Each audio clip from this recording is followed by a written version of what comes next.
अस्सलाम वालेकुम नाजरीन, आप देख रहे हैं नया पाकिस्तान और मैं हूं शहजाद इकबाल। मुस्लिम लीग नून के रहनुमा एहसन इकबाल और ख्वाजा आसिफ की जमानत के तफसीली फैसले में नैब के खिलाफ अदालती चार्जशीट के बाद शाहिद खाकान अब्बासी की जमानत के तफसीली ऑर्डर में भी इस्लामाबाद हाई कोर्ट ने नैब की करप्शन के इल्जामात और गिरफ्तारी के इख्तियारात पर अहम सवालात खड़े कर दिए हैं। LNG टर्मिनल केस में शाहिद खाकान अब्बासी की जमानत के तफसीली फैसले में इस्लामाबाद हाई कोर्ट ने वाजे कर दिया है कि नैब शाहिद खाकान अब्बासी पर इख्तियारात के नाजायज इस्तेमाल या टर्मिनल लगाने के लिए दूसरों को जबरदस्ती मुतासर करने का इल्जाम साबित नहीं कर सकी है। फैसले में लिखा है कि नैब का यह केस ही नहीं था कि शाहिद खाकान अब्बासी ने केस में कोई माली फायदा लिया है। LNG टर्मिनल के इस केस में गैर शफाफियत का कोई तनाजा ही नहीं है, इसलिए मुल्जिम की मजीद गिरफ्तारी ज्यादती में शुमार की जाएगी, क्योंकि नैब अदालत को कायल करने में नाकाम रहा है कि इसे मुल्जिम की मजीद गिरफ्तारी की जरूरत क्यों है, जबकि नैब मुल्जिमान पर नाजायज या गैर कानूनी फायदा हासिल करने के सबूत को भी पेश नहीं कर सका है। इस्लामाबाद हाईकोर्ट ने फैसले में लिखा है कि नैब सबूत पेश करने में नाकाम रहा है कि शाहिद खाकान अब्बासी ने टर्मिनल के मुआहदे में किसी दूसरे मुल्क, कंसल्टेंट या कॉन्ट्रैक्टर को मुतासिर करने की कोशिश की हो, बल्कि इस हवाले से तमाम मंजूरियां मिजाज फोरम की जानिब से दी गई थी। फैसले में लिखा है कि शाहिद खाकान अब्बासी के खिलाफ वाहिद मवाद साबिक सेक्रेटरी पेट्रोलियम का बतौर वादा माफ गवाह बयान है। वादा माफ गवाह के बयान की हैसियत और उन्हें चेयरमैन नैब से मिली माफी पर अभी कोई ऑब्जर्वेशन नहीं दे रहे, ये फैसले में लिखा है। हाईकोर्ट ने फैसले में नैब की गिरफ्तारी के इख्तियार पर भी अहम ऑब्जर्वेशन देते हुए कहा है कि किसी शख्स की गिरफ्तारी के लिए ठोस शवाहिद होना लाजमी है, जिसका एजाज सुप्रीम कोर्ट भी अपने फैसलों में करती आई है। अहम बात यह है कि नैब ने शाहिद खाकान अब्बासी को 18 जुलाई 2019 में गिरफ्तार किया था और नैब ने LNG टर्मिनल को लेकर इन पर करप्शन और करप्ट प्रैक्टिसेस के इल्जामात लगाए थे, मगर नैब अभी तक इन इल्जामात के सबूत पेश करने में नाकाम नजर आया है। नैब के अलावा नून लीग के मुख्तलिफ रहनुमाओं पर हुकूमती रहनुमा क्या इल्जामात लगाते आए हैं, क्या कहते आए हैं कि कितनी बड़ी करप्शन हुई है, क्या कहते हैं, सुनिए जरा। जो कॉन्ट्रैक्ट्स हैं ये जो पहले साइन किए हुए थे, मैं ये ज़रूर कहना चाहता हूँ कि इनमें से अब हमें नज़र आ रहा है कि इनमें बड़ी किकबैक्स ली गई हैं, पैसे बने हैं इनके अंदर, जिसकी वजह से उनके फेवर में बजाय पाकिस्तानी अवाम के फेवर में कॉन्ट्रैक्ट साइन करने के दूसरों की फेवर में किया हुआ है, जो क्योंकि उनसे उन्होंने पैसे लिए हुए हैं। खाकान अब्बासी बार बार तकरीरें कर रहे थे कि मुझे जेल में डालो, अगर मैंने कुछ गलत किया जेल में डाल दिया अब हमने उसे। असेंबली में जो आपने तमाशा देखा, जो पूरी दुनिया ने कभी नहीं देखा होगा, वो क्यों हो रहा है? करप्शन बचाओ मुहिम। जेल की फायरिश शुरू हो गई है और मैं आज आपके रिकॉर्ड का हिस्सा बना देता हूं। नेक्स्ट खाकान अब्बासी साहब है, इन्होंने चोरी डाके की LNG के केस के अंदर। आप क्या समझते हैं कि काफी एविडेंसेस हमने नहीं जमा कराए हुए? नैब ने बुलाया हुआ था ख्वाजा आसिफ साहब के केस में। मुझे तो बज़ाहिर जो मैंने वहाँ मोटी मोटी फाइलें वहाँ देखी हैं, उनके असासों की, बैंक अकाउंट्स की, मुझे तो लग रहा है लाहौर वाले ख्वाजे के बाद सियालकोट वाले ख्वाजे की बारी आने वाली है। ये नारावार स्पोर्ट्स कॉम्प्लेक्स की बात हो रही है, ये तो हर प्रोजेक्ट भी जब खोलेंगे इनका यही अंदाज गुफ्तगू होगा। इस एहसन इकबाल ने पाकिस्तानी खजाने को सबसे ज्यादा नुकसान पहुंचाया। पाकिस्तान तहरीक इंसाफ के कई रहनुमा PMLN के रहनुमाओं पर करप्शन का इल्ज़ाम लगाते रहे, किकबैक का इल्ज़ाम लगाते रहे, कौमी ख़जाने को लूटने का इल्ज़ाम लगाते रहे, लेकिन जब नैब अपना केस लेके जाता है तो वहाँ पर बात होती नहीं है किकबैक कमीशन की, वहाँ पर बात होती है मिसयूज़ ऑफ अथॉरिटी की या आमदन से ज़्यादा असासे बनाने की, और उसके भी शवाहिद नहीं दिए जाते जिसकी बुनियाद पर बेल मिली है इन तमाम अफराद को। इस पर मजीद बात करेंगे, जिसके लिए हमारे साथ मौजूद है वज़ीर आज़म के एडवाइज़र शहजाद अकबर। बहुत बहुत शुक्रिया शहजाद अकबर साहब। पाकिस्तान तहरीक इंसाफ के रहनुमाओं ने आप समेत बार बार ये कहा है कि मैसिव करप्शन हुई है इस मुल्क में, किकबैक लिया है, कमीशन लिया गया है। इन्हीं लोगों के नाम लिए जाते हैं कि LNG case mother of all corruption cases है, एहसन इकबाल का नारोवाल स्पोर्ट्स कॉम्प्लेक्स का केस हो जाए, ख्वाजा आसिफ की बैरून मुल्क से जो सैलरी थी उसको मुतराज़ा बनाया गया। लेकिन यहाँ तो ये देखा जाता है कि नैब का तो किकबैक और करप्शन के केसेस ही नहीं है, और जो वो केस बनाते हैं चाहे वो आमदन से ज़्यादा हो या मिसयूज़ ऑफ अथॉरिटी का हो, उसको भी साबित नहीं कर पाते। शुक्रिया शहजाद। मैं आपसे असल में शुरू में एक सवाल करना चाहता हूँ कि ये साबित कहाँ करना होता है? जब कोई केस साबित करना होता है, वो थोड़ा सा हमें, मेरा ख्याल है, इसको समझने की कॉन्सेप्चुअली ज़रूरत है। केस साबित करना है ट्रायल चलने के बाद। ट्रायल किसको कहते हैं? जहाँ पे शहादतें पेश होती हैं, उनके ऊपर क्रॉस एग्जामिन होता है, एविडेंस रिकॉर्ड होता है, और उसके बाद जो ट्रायल कोर्ट है वो अपनी फाइंडिंग्स देती है। तो साबित करना या ना करना लीगली कंसेप्चुअली पहले तो ये वाजे कर लें, वो ट्रायल कोर्ट की जी डोमेन है। जी ट्रायल कोर्ट अगर ये कह दे कि साबित नहीं हुआ तो फिर लीगली हम कह सकते हैं जुर्म साबित नहीं हुआ। ट्रायल कोर्ट कहे साबित हो गया तो साबित हो गया। एक चीज़ तो मैं ये वाजे कर दूं। दूसरा, चूंकि हम इस वक्त बेल ऑर्डर्स को लेके ये सारा मुद्दा डिस्कस कर रहे हैं, मैं बड़े अदब के साथ ये गुजारिश करना चाहता हूँ कि बेल के ऊपर, बेल के मैटर्स, स्पेशली नैब के बेल के मैटर्स के ऊपर एक सुप्रीम कोर्ट ऑफ पाकिस्तान की 5 मेंबर्स की जजमेंट है। 5 सीनियर जजेस बैठे। आसिफ सईद खोसा साहब ने वो ऑथर की 2019 सुप्रीम कोर्ट PLD 445 जो नवाज शरीफ साहब के ज़मानत का केस की थी। इस्लामाबाद हाई कोर्ट का एक बड़ा तफसीली फ़ैसला आया जिसके अंदर उन्होंने शवाहिद को लेके बहुत सारी बातें की। जो सुप्रीम कोर्ट का तफसीली फ़ैसला आया, ये मेरे सामने ही पड़ा हुआ है, उसके अंदर उन्होंने बड़ा वाज़े असूल बता दिए, और ये उन्होंने नए असूल नहीं बनाए, ये एग्जिस्टिंग असूल हैं कि बेल मैटर के अंदर आप एविडेंस को उस तरह से नहीं परख सकते क्योंकि आप उस वक्त उसको उस चक्की से गुजार ही नहीं रहे जो जिसकी ज़रूरत होती है। जी एक चीज़ तो बड़ी मैं वाजे कर दूं कि ये बड़ा समझना ज़रूरी है कि कोई भी इस किस्म के कमेंट्स का आ जाना, एक चले टॉक शो के लिए या प्रेस कॉन्फ्रेंस के लिए तो बात होगी, लीगली स्पीकिंग उसका इम्पैक्ट नहीं होता। सही, ये तमाम सुप्रीम बेल के जो ऑर्डर हैं मैं वो एक ऑब्वियसली लास्ट असरअंदाज चीज़ नहीं होंगे जब ये मामला ट्रायल कोर्ट में चलेगा। कर दूं सर, एक हाँ, लास्ट चीज़ से ज़्यादा जी कर दूं, फिर आप सवाल जी कर लीजिएगा। और सुप्रीम कोर्ट ने अपने इस 5 रुकनी फैसले में एक बड़ी अहम बात की कि आप इस किस्म के अगर स्टेटमेंट आ जाती है किसी जमानत के फैसले में, वो केस के आउटकम के ऊपर असरअंदाज जी हो सकती है। मैंने ये लीगली नुक्ता खुद ही सामने रख दिया है। जी, तो शहजाद इकबाल साहब, आप थोड़ा सा आगे बढ़ते हैं ना। देखिए, मसला ये है कि जो नैब है, जो प्रोसिक्यूशन है, वो अदालत को इस बात पर भी कायल नहीं कर पा रही है कि इनको आप जमानतें ना दें। जब मेरिट पे केस सुना जाता है तो उसकी कमजोरियां, जिस हद तक भी एविडेंस देखा जाता है, उसकी कमजोरियां सामने आती है। दूसरा, जैसा अब आपने बड़ा तफसील से जवाब दिया, मेरा सवाल सुन लीजिए। एक ये एतराज है, और दूसरा जो आप लोग कहते हैं कि करप्शन का केस है, किकबैक का केस है, ये तो नैब खुद जब केस लेके जाता है अदालत में तो ना वो करप्शन का केस होता है ना वो किकबैक का केस होता है, और ये बात तो वाजे तौर पे अदालतें लिख रही हैं। तो जब ये ट्रायल कोर्ट में भी जाएगा तो ये मिसयूज ऑफ अथॉरिटी का केस होगा, ये बेज़ाब्तगियों का केस होगा, ये किकबैक करप्शन का तो केस ही नहीं होगा जब ये ट्रायल कोर्ट में भी जाएगा, क्योंकि ये रेफरेंस ही नहीं बनाया नैब ने।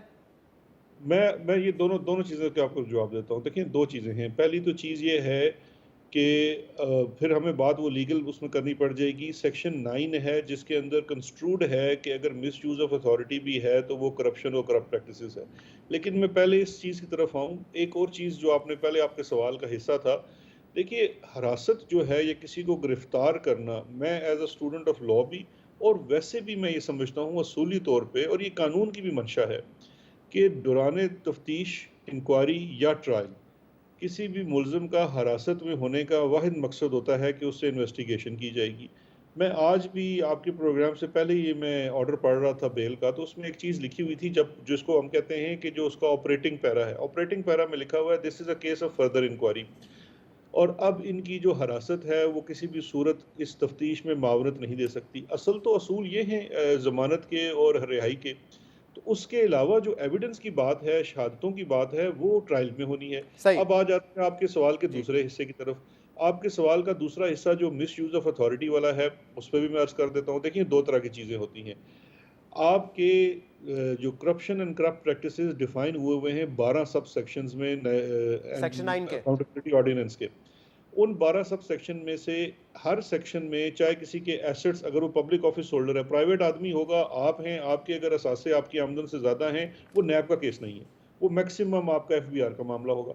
लेकिन अगर एक पब्लिक ऑफिस होल्डर होगा और उसके पास आमदन से ज़ायद असासे होंगे, तो ये कंस्ट्रू करेगा, ये प्रिजम्पशन कानून में मौजूद है, और ये सुप्रीम कोर्ट के तमाम जो ट्रस्ट हैं फेयर ट्रायल के, उससे गुजर चुकी है कि पब्लिक ऑफिस होल्डर के अगर होंगे तो प्रिजम्पशन ये है कि उसने करप्शन की है। अच्छा, इसमें शहजाद अकबर साहब, लेकिन क्योंकि आप लोगों के बयानात जो थे वो किकबैक और कमीशन से रिलेटेड थे, इसलिए मैं ये सवाल कर रहा हूँ कि उसका जिक्र नहीं है। दूसरी बात, अगर आप ये कहते हैं कि ट्रायल कोर्ट जब किसी को बरी करेगा तो बात होगी, ये बेल के मुकदमात हैं, लेकिन आप मुझे ये बता दीजिए, 3 साल में बेशुमार ऑपोजिशन के रहनुमा जेल गए हैं, उन्होंने जेल में अपना टाइम सर्व किया है और फिर बेल पे बाहर आए। किसी एक का केस साबित हुआ है ट्रायल कोर्ट में जब है रेफरेंस जिनका, वो भी साबित नहीं होता। ख्वाजा आसिफ के केस में तो रेफरेंस ही नहीं बनाया गया अभी तक नैब की जानिब से, तो साबित भी तो नहीं हुआ ना कोई केस। मैं बता देता हूँ आप मानते नहीं हैं। मियां मोहम्मद नवाज शरीफ साहब इस वक्त सजा याफ्ता हैं, उनकी अपील खारिज कर दी गई है, वो मुख्त से मफरूर हैं।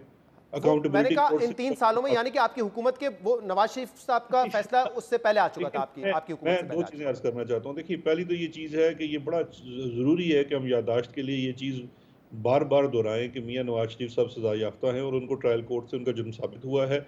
इस वक्त वो बाकी हुए हैं, अपीलों में तब भी चल सकेगी जब वो वापस आएंगे। दूसरी फैक्चुअल बात है, चीज़ ठीक ये है। है, अब आप आ जाते हैं प्रोसिक्यूशन की तरफ। देखिए, दो चीज़ें, एक तो चीज़ हमें बड़ी वाज़ेह तौर पे होनी चाहिए कि हम कोई नैब के स्पोक्स पर्सन नहीं है।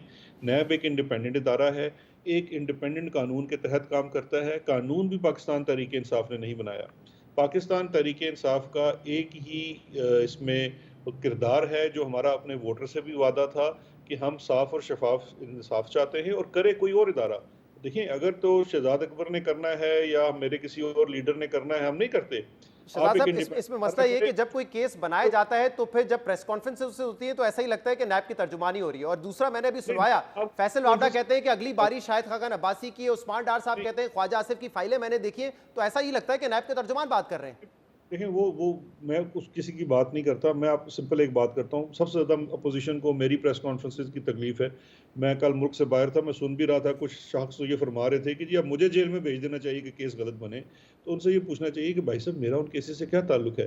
हाँ, प्रेस कॉन्फ्रेंसेस से मैं बात कर सकता हूँ कि प्रेस कॉन्फ्रेंसेस के अंदर अवाम को ये इतला देना हमारा हक है और हमारा फ़र्ज़ है कि ये तो बताया जाए कि जब ये खुद आके कहते हैं, मिसाल के तौर पे मैं भी आपको एक छोटी सी मिसाल देता हूँ, इनके बेल ऑर्डर्स को लेके ये 2 दिन से अपने आप को क्लीन चिट दे चुके हैं। क्या अब हमारा हक नहीं बनता कि हम अवाम को बताएं ये बेल ऑर्डर है और bail order is an appealable order. अभी नैब की कल ही मैं प्रेस रिलीज देख रहा था कि पिछले 2 बेल ऑर्डर्स आए ख्वाजा आसिफ के और एहसन इकबाल के, उसमें वो अपील कर रहे हैं। अब वो अपील में जाएंगे, जिस तरह नवाज शरीफ साहब के जो बेल ऑर्डर के अंदर कोई चीजें लिखी हुई थी उसके ऊपर जब अपील किया गया तो लेकिन शहजाद साहब, एक बात तो बड़ी क्लियर है ना, और ये मुतअद्दिद फैसले आ चुके हैं, चाहे वो आज का हो अब्बासी साहब का या एहसन इकबाल का, जिसमें अदालतें ये बाकायदा कह चुकी हैं कि अंधाधुंध गिरफ्तारी नहीं हो सकती। ये नहीं हो सकता कि किसी को अदम शवाहिद की बुनियाद पर गिरफ्तार कर लिया जाए। ख्वाजा आसिफ का केस तो इंक्वायरी स्टेज पे था, बाद में इन्वेस्टिगेशन में तब्दील हुआ, रेफरेंस तक नहीं बना। तो ये तो अदालत, आप क्योंकि खुद कह रहे हैं कि देखिए सुप्रीम कोर्ट की ये जजमेंट है, तो सुप्रीम कोर्ट और हाई कोर्ट की ये जजमेंट भी तो है कि आप किसी को ऐसे गिरफ्तार नहीं कर सकते बगैर सबूत के। नहीं, देखिए, 2 चीजें हैं। मैं आपसे अर्ज करना चाहूँ, कानून तो नैब नहीं बनाती, कानून तो पार्लियामान बनाती है, इंटरप्रेट अदालतें करती हैं। अगर हम स्पेसिफिक केसेस की बात करें तो एक मुलज़िम को उस वक्त गिरफ्तार किया जाता है, मैं जनरल बात कर रहा हूँ, मैं ख्वाजा आसिफ की या एहसन इकबाल की बात, उसको गिरफ्तार तब किया जाता है जब उसकी तफ्तीश में ये समझा जाता है और ये उस इन्वेस्टिगेटिंग ऑफिसर का होता है कि जी इसकी गिरफ्तारी इसलिए ज़रूरी है कि तफ्तीश आगे बढ़ सके। अब मैं ख्वाजा आसिफ साहब की अगर मिसाल दूँ तो आज तक उन्होंने कोई डॉक्यूमेंट्री प्रूफ नहीं दिया जिसको वो अपनी सैलरी बताते हैं। सैलरी है, आप जियो के लिए काम करते हैं, आपकी सैलरी आपके अकाउंट में आती होगी, जियो जमा कराता है। अब अगर शहजाद इकबाल अपने अकाउंट में खुद जाके कैश हर महीने 50,000 दिरहम जमा कराता रहेगा तो कम से कम एफबीआर वाला तो आपसे पूछेगा ना भाई। बेल ऑर्डर में जितने भी शवाहिद की जांच पड़ताल हुई होगी उसमें ये नहीं लिखा हुआ, उसमें उल्टा ये कहा हुआ है कि नैब प्रोसिक्यूशन बार बार अमाउंट को तब्दील करता रहे। अगर वो ठीक तरीके से रकम को शामिल करता है जो उन्होंने एफबीआर में दिखाई है तो शायद ये आमदन से ज्यादा असासों का केस नहीं बनता। इस पे नैब प्रोसिक्यूटर खुद एग्री करते हैं। नहीं, देखें, मैं शहजाद इस पे तो बार बार वही चीज़ दोहराऊंगा ना कि एक जब बेल ऑर्डर का फैसला आता है तो वो बेल ऑर्डर का फैसला किसी कानून की हद के अंदर होता है। अच्छा, मुझे सर मुझे वाइंड अप करना है, इसलिए चलें ये मेरिट की बात हम बाद में करेंगे, लेकिन एक बात, क्या आप इस नतीजे पर नहीं पहुंचे, इस बात से मुत्तफिक नहीं है जो कि अदलिया आप कहती आई हैं कि जो अरेस्ट पावर्स हैं उसको गलत तरीके से इस्तेमाल किया जा रहा है। महीनों सालों सालों तक लोगों को रखा जाता है जेल में, बाद में बेल देनी पड़ती है और ना वो केस कंक्लूड होता है उस दौरान, ना जो है किसी केस में रेफरेंस भी नहीं बनता। तो आपको नहीं लग रहा कि ये पावर्स जो है नैब के वो मिसयूज हो रहे हैं? देखिए, मैं बड़ी तो इस पर अर्ज करना चाहूँगा। देखिए, ये बात दुरुस्त नहीं है। जब किसी शख्स को गिरफ्तार किया जाता है तो नैब के कानून के जब कत्ल के मुकदमे में किसी को गिरफ्तार किया जाता है तो उस शख्स को मैजिस्ट्रेट के सामने पेश किया जाता है। नैब के कानून के मुताबिक जब किसी शख्स को गिरफ्तार किया जाता है तो पहली तो बात यह है कि कत्ल के मुकदमे की तरह कोई एसपी लेवल का आदमी डिसाइड नहीं करता, चेयरमैन नैब डिसाइड करता है जो कि फॉर्मर जज ऑफ सुप्रीम कोर्ट है। उसमें मेरिट बनता है कि नहीं बनता। और दूसरी चीज ये है कि यही टेस्ट रखे जा सकते हैं ना। तो मतलब आप अदलिया की इन जजमेंट से मुत्तफिक नहीं है कि नैब मिसयूज कर रहा है इन कवानीन को? देखिए, मैं अगर तो कोई हतमी डिसीजन आता है सुप्रीम कोर्ट ऑफ पाकिस्तान की तरफ से, तो फिर उनको ये इख्तियार ख़त्म करने का भी इख्तियार हासिल है। नहीं, लेकिन बेल के इसके ऑर्डर अलावा में तो वो हतमी तौर पे ही कह रहे हैं ना, वो तो कोर्ट का नहीं, ऑर्डर है, चाहे देखिए, साद रफीक साहब का हो, सुप्रीम कोर्ट का ऑर्डर था, उसमें तो बाकायदा ये कहा गया था ना। नहीं शहजाद, देखिए मैं अब उस पर कुछ मजीद तो नहीं कुछ कहना चाहता, लेकिन मैं इतनी चीज़ ज़रूर बताना चाहूँगा कि बेल ऑर्डर्स के अंदर देखिए, अगर आपको हर सेक्शन ऑफ लॉ है, जो गिरफ्तारी का कानून है नैब का, वो असफंद यार वली केस फुल कोर्ट के सामने सुप्रीम कोर्ट में अपना वो एक टेस्ट स्क्रूटनी गुजार चुका है। अब उस इख्तियार को अगर कहीं गलत इस्तेमाल किया जा रहा है, तो उस इख्तियार के ऊपर आपके पास इख्तियार है, अदलिया को इख्तियार है ना, इसी तरह तो निज़ाम हुकूमत चलता है, अदलिया के पास इख्तियार है कि उस इख्तियार को ख़त्म कर दिया जाए। बहुत बहुत शुक्रिया, मैं बहुत ये बहुत शुक्रिया। शहजाद के साथ मौजूद थे, प्रोग्राम में एक ब्रेक शामिल करते हैं, इसके बाद एक और अहम इशू पर बात करेंगे, हमारे साथ रहिए।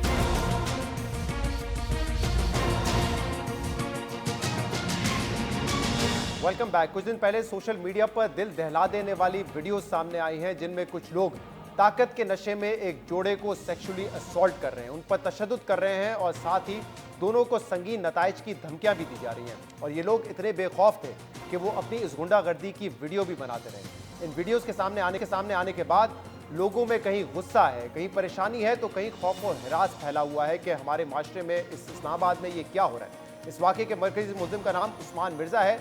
सोशल मीडिया पे उसकी वीडियो वायरल होने के बाद इस्लामाबाद पुलिस हरकत में आई और उसके बाद उस्मान मिर्ज़ा और उसके 3 साथियों को गिरफ्तार कर लिया गया है, जबकि वीडियोस में मौजूद 2 साथी अभी तक मफरूर हैं, उनको गिरफ्तार करने की कोशिश की जा रही है। इस केस की हसासियत को देखते हुए वज़ीर आज़म इमरान खान ने इस केस का नोटिस लिया है और वो खुद इस केस को मॉनिटर कर रहे हैं। मुतासरा लड़के के बयान के मुताबिक ये वीडियोस पिछले साल नवंबर की हैं। उस्मान मिर्ज़ा ने अपने साथियों समेत लड़के और लड़की पर तशद्दुद किया, लड़की को बरहाना किया और उन पर सेक्सुअल असॉल्ट किया गया। साथ ही इस पूरे वाक़े की वीडियोस भी बनाई गई और दोनों को धमकी दी गई कि किसी किस्म की कानूनी कार्रवाई की गई तो फिर इन वीडियोस को वायरल कर दिया जाएगा। वीडियोस के वायरल हो जाने के खौफ से लड़का और लड़की दोनों खामोश रहे, खुद पर गुजरने वाली क़यामत का किसी से जिक्र नहीं किया, अपनी फैमिली से भी जिक्र नहीं किया। लेकिन मुतासरा लड़के और लड़की की इस खामोशी से हमारे निज़ाम इंसाफ और समाजी रवैयों के ऊपर कई सवालात उठते हैं। पाकिस्तान में ख़वातीन के साथ होने वाले पुरतशद्दुद जुराइम के बाद विक्टिम ब्लेमिंग का रुझान आम है। ख़ासतौर पर गैरत और इज्जत जैसे जराइम को मुतासरा फरीक के खिलाफ इस्तेमाल किया जाता है। मुल्जिम के बजाय मुतासरीन पर उंगलियां उठाई जाती हैं, जिसकी वजह से मुतासरीन सामने नहीं आते। यही वजह है कि जराइम पेशा लोग मुतासरीन को धमकाते हैं, इनकी वीडियोस बनाते हैं, उन्हें ब्लैकमेल करते हैं। दूसरी तरफ हमारे माशरे को भी अपने रवैये को बदलने की ज़रूरत है कि ऐसे वाक़यात में मुतासरीन को तनकीद का निशाना ना बनाया जाए, विक्टिम शेमिंग या विक्टिम ब्लेमिंग ना की जाए। जबकि ये भी बहुत ज़रूरी है कि कानून नाफिज करने वाले इदारे अपनी ड्यूटी ऐसे अदा करें कि आम शहरी का इस पर एतमाद बहाल हो और किसी जुर्म के बाद मुतासरा शख्स खामोशी के बजाय इसकी रिपोर्ट फौरी लिखवाए और पुलिस हरकत में आए और हर केस को हाई प्रोफाइल केस के तौर पर देखे।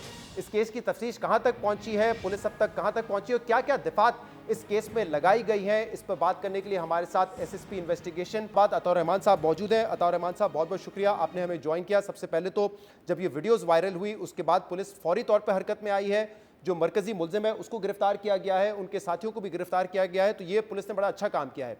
लेकिन अब ज़रा बताइएगा कि जो तहकीकात हैं, जो तफ्तीश है, वो कहाँ तक पहुँची है? क्योंकि आपकी मुतासरीन से मुलाकात भी हुई, उन्होंने अपना बयान भी दिया है, ये कहाँ तक पहुँचा है मामला, तफ्तीश क्या कहती है इस केस की? बेसिकली ये जो पूरा केस है, ये तो मेरे ख्याल में काफ़ी जो है वो FIR भी उसमें जो वीडियो है उसके मुताबिक हो चुकी है। लेकिन अब चूँकि हमने अरेस्ट कर लिया है 4 मुल्ज़िमान को, जो मेन कल्प्रिट्स थे उनको हमने गिरफ़्तार कर लिया है, तो अब उनसे भी हमारी जो इन्वेस्टिगेशन है वो हो रही है।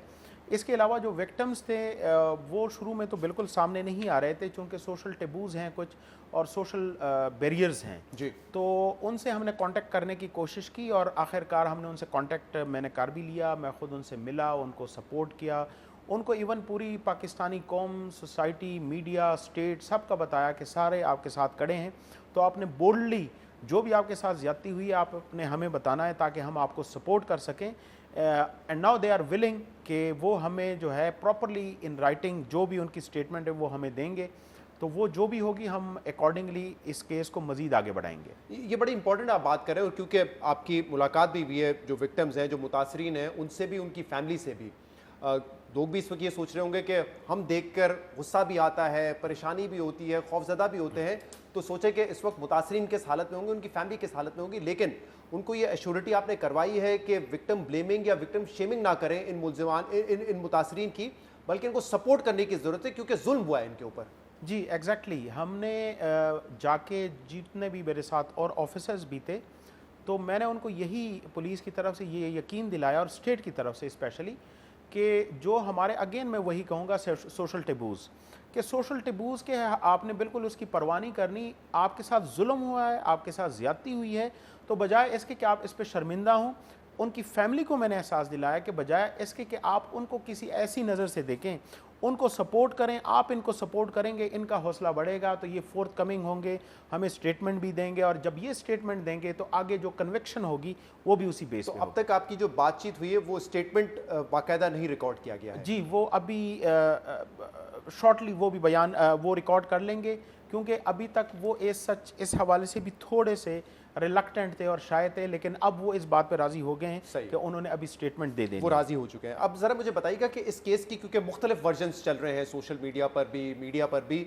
जो स्टोरी आपके सामने आई है एग्जैक्टली ये वाकया कैसे हुआ था, क्या हुआ था, वो ज़रा बताइएगा प्लीज़। जी अब तक जो ये इंसिडेंट है पूरे का पूरा, इसको मैं दो एंगल से अगर लेना चाहूँ, जो हमने एक्यूज्ड अरेस्ट किए हैं और जो हमने बेसिकली विक्टिम से मुलाकात की है, तो इसको अगर होलिस्टिकली देखें तो बेसिकली बात ये हुई है कि ये एक जो लड़की है उसकी जिस मंगेतर से मतलब मंगनी हुई थी, उन्होंने उनको रिक्वेस्ट की थी कि मेरी कोई यहाँ पे इंटरव्यू है, तो आपने मुझे शॉर्टली कोई अरेंज करना है, क्योंकि मैं कोई अफोर्ड नहीं कर सकती एज सच कोई गेस्ट हाउस या कोई इस तरह। तो ये एक बेसिकली फ्लैट्स थे जो कि अक्सर खाली रहते थे। तो ये जो लड़का था ये विक्टिम, तो उनका एक दोस्त था, उन्होंने उनसे कहा कि जी हमें इस तरह का आप प्रोवाइड कर दें ज़रा थोड़ा सा शॉर्ट उसके लिए टाइम के लिए। तो उन्होंने उनके लिए प्रोवाइड किया। फिर जब ये अंदर जाते हैं फ्लैट्स के अंदर, फिर जो इस फ्लैट का बेसिकली जिसने जो मेन मुलजिम है उस्मान मिर्ज़ा, ये उसने किराए पे लिया था ये फ्लैट। तो उसको पता चला, तो वो जब आया तो उन्होंने इस तरह उनकी जो है ब्लेमिंग की, और इसके साथ उन्होंने जिस तरह ज़्यादती की है जो वीडियो में भी नज़र आ रही है, तो ये सारा कुछ इस तरह इंसिडेंटली हुआ। ये क्या प्लान्ड था बाकायदा? और ये जो गैंग पकड़ा गया है या जो अफराद पकड़े गए हैं, क्या ये पेशेवराना मुलजिम हैं, इसी तरह की कार्रवाइयाँ करते रहे हैं, ये कोई चीज़ सामने आई है? अब तक जो हमारी इन्वेस्टिगेशन है उसमें एज सच ये इंसिडेंटल ही लग रहा है कि ये इंसिडेंटली हुआ है, और लेकिन इट डजंट मीन कि इसको हम कंडेम नहीं कर सकते या उन्होंने ज्यादती नहीं की, इंतहाई ज्यादती की है। लेकिन इनका अगर प्रीवियस रिकॉर्ड सारों का लिया जाए तो अब तक हमारे सामने कोई इस तरह की एविडेंस नहीं आई जिसकी बेस पे हम कह सकें कि ये कोई ऑर्गेनाइज्ड गैंग है। मैं ये इसलिए पूछ रहा हूँ क्योंकि जैसे मैंने कहा सोशल मीडिया वगैरह पे मुख्तलिफ वर्जन्स हैं, तो कहीं कह रहे हैं कि ये बाकायदा ये कमरे दिए ही इसी नीयत से जाते थे कि पहले कमरा देंगे, बाद में आके छापा मारेंगे और फिर इनकी वीडियोस बनाएंगे।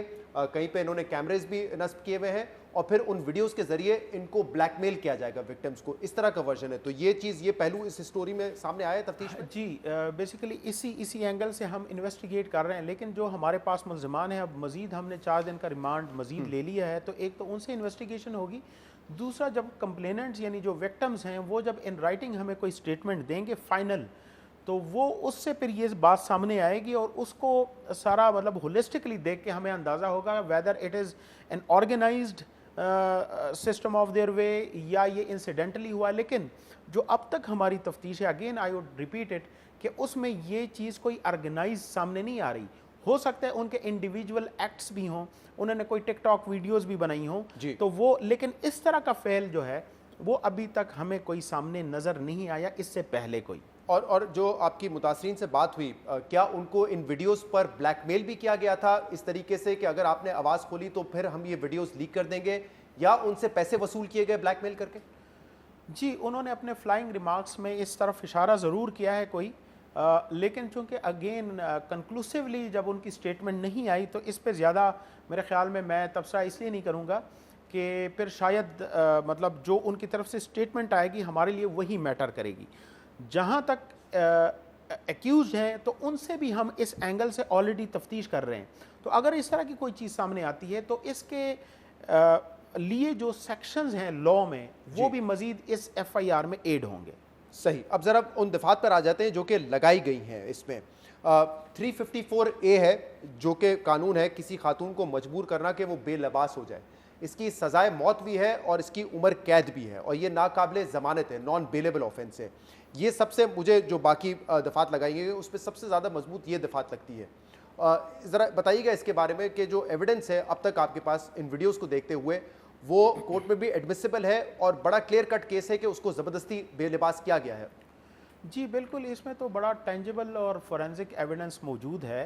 तो चूँकि ये अगर आप FIR को ही पढ़ें तो FIR ही बेसिकली इन्हीं वीडियोस की जो है रोशनी में बनी है, चूँकि उस वक्त विक्टिम्स हमारे सामने ही नहीं थे। ये जब वीडियो वायरल हुई तो हमें उन्हीं वीडियोस को देखते हुए ये FIR लॉन्च कराई।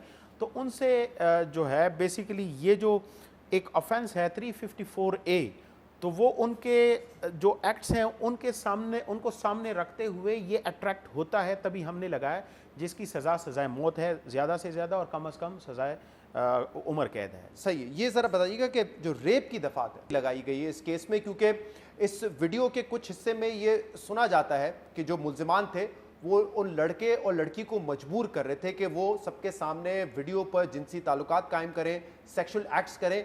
ये बाकायदा उस वीडियो में सुना और देखा जा सकता है। तो क्या वजह है कि रेप की दफात नहीं लगाई गई? हाँ बिल्कुल, आपकी बात बिल्कुल बजा है और इसी तरफ जो हमारी लीगल टीम है इसी बात पे सोच रही है कि जो मज़ीद इसमें दफात ऐड होने हैं, चाहे वो एक्सटॉर्शन की है, चाहे रेप की है, चाहे जो भी दफ़ा है, तो वो मज़ीद भी इसमें ऐड होगी और हम कोशिश करेंगे कि इस केस को इतना स्ट्रॉन्ग बनाएं कि बिल्कुल ये जो मुल्ज़मान है या जो मुल्ज़िम है ये किसी सूरत में उनको रिलीफ ना मिल सके। ये बड़ा इंपॉर्टेंट है और जो भी दफ़ा हो वो ऐसी हो कि बेलेबल ना हो, क्योंकि इस माशरे में खासतौर पर इस्लामाबाद में बड़ा एक खौफ और हरास इस हवाले से फैला हुआ है कि इस तरह के लोग दंदनाते फिर रहे हैं, घरों में घुस के ये काम कर सकते हैं। इसलिए बड़ा ज़रूरी है कि नॉन बेलेबल हो और वो सज़ा तक भी पहुंचे। इसमें आपकी जिम्मेदारी बतौर इन्वेस्टिगेशन ऑफिसर बड़ी ज़रूरी है, प्रोसिक्यूशन की बड़ी ज़रूरी होगी और फिर अदालतों ने सज़ा देनी है।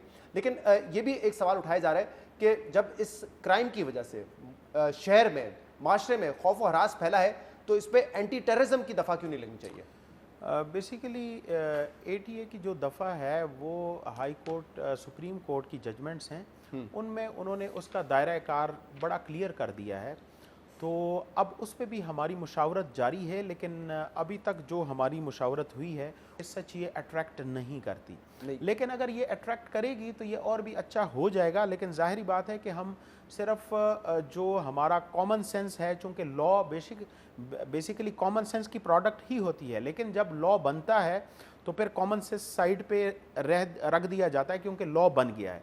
तो जो लॉ है एग्जिस्टिंग उसमें जो हमारी अब तक मुशावरत हुई है उसमें एज सच 780 अट्रैक्ट नहीं करता। सही। एक और बात बताइएगा, क्योंकि इस शख्स की एक और वीडियो बड़ी वायरल हुई कि मुझे पता है कि मेरे खिलाफ पर्चा होने जा रहा है, मेरे खिलाफ कंप्लेनेंट हैं जो बड़े कमज़ोर हैं, मैं कुछ दिन के लिए बाहर अंदर जाऊंगा और फिर मैं बाहर आ जाऊंगा। तो वो लोगों को देख के और ज़्यादा खौफ भी आता है, गुस्सा भी होता है अपने कानूनी निज़ाम पर कि वो अभी भी बड़ा कॉन्फिडेंट है, बड़ा एरोगेंट है कि मैं बाहर आ जाऊंगा और फिर मैं देख लूंगा जिसको जो करना है। अभी वो आपकी हिरासत में है, क्या अब भी यही एटीट्यूड है उस शख्स का या कुछ निदामत है, कुछ पछतावा है?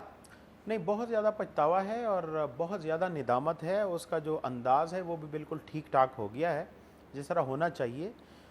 लेकिन बहरहाल अगर वो निदामत भी है, पछतावा भी है, तो it doesn't mitigate his crime, obviously mitigate नहीं करता। दूसरी बात जो आपने की वो बड़ी इंपॉर्टेंट है कि ये एक और केस था 28 अप्रैल को सिहाला थाने में किसी से लड़ाई हुई थी जिसमें वो बेल पे उसकी ग्रांट हुई, फिर वो बेल कंफर्म भी हो गई और इसी बात पे कंफर्म हुई कि जो कंप्लेनेंट दूसरी पार्टी थी उनके साथ उनकी सुलह हो गई। तो यहाँ पे नॉर्मली फिर लॉ को हम हिट करते हैं, बहुत सारी चीज़ों को हिट करते हैं। वीडियो आई है ये इस केस से मुतालिक नहीं, आप ये बता रहे हैं? एग्जैक्टली, ये पुराना एक केस है और उसकी सुलह की बुनियाद पे उसकी बेल कंफर्म हो गई थी। तो सही, तो ये उस्मान मिर्जा की पुरानी वीडियो आप? जी जी बिल्कुल। बहुत बहुत शुक्रिया अतार रहमान साहब, आप हमारे शो पे तशरीफ लाए। प्रोग्राम में शामिल करेंगे एक ब्रेक, इसके बाद मजीद बात करेंगे, हमारे साथ रहिएगा। Welcome back. अफगानिस्तान में तालिबान की पेशकदमी और अहम जिलों पर तेज रफ्तारी से कंट्रोल के बाद तालिबान की पड़ोसी ममालिक से सिफारतकारी में भी तेजी आती जा रही है। तालिबान के सियासी दफ्तर के अहम रहनुमा इस वक्त रूस में है, जबकि 2 रोज पहले तालिबान वफ़द के ईरानी वजीर खारजा जवाद ज़रीफ से भी अफगानिस्तान के अमन के हवाले से अहम मुलाकात हुई थी। इसके अलावा पिछले हफ्ते तालिबान ने ताजिकिस्तान समेत खित्ते के दीगर ममालिक के हुकाम से भी अहम राब्ते किए हैं। अहम बात यह है कि मगरबी सिक्योरिटी हुकाम का कहना है कि तालिबान मुल्क के 100 से ज्यादा जिले पर कंट्रोल हासिल कर चुके हैं, मगर तालिबान ने आज ये बड़ा दावा किया है कि मुल्क के 85% इलाके पर उनका कंट्रोल कायम हो चुका है। रूस में मौजूद तालिबान के रहनुमा शहाबुद्दीन दिलावर ने आज प्रेस कॉन्फ्रेंस में बताया है कि इस वक्त मुल्क के 250 जिले तालिबान के कंट्रोल में हैं, जहां निजाम सेहत समेत दीगर इंतजामी मामलात मुकम्मल तौर पर फंक्शनल है। अफगानिस्तान में बदलती सूरत हाल और तालिबान की तेजी से पेशकदमी को देखते हुए मुशीर कौमी सलामती मोईद यूसुफ ने आज सेनेट की कायम कमेटी के इजलास में बताया है कि अफगानिस्तान में हालात ठीक नहीं है। हम पूरी कोशिश कर रहे हैं कि अफगानिस्तान में खाना जंगी ना हो, मगर जो वहां हो रहा है वो पाकिस्तान के कंट्रोल में नहीं है।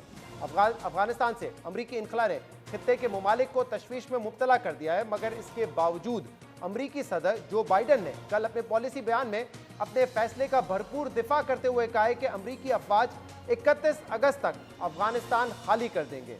अमरीका अफगानिस्तान में जो करने आया था वो सब कर लिया है। अमरीका नेशन बिल्डिंग यानी कि कौमी तामीर नौ के लिए अफगानिस्तान नहीं आया था।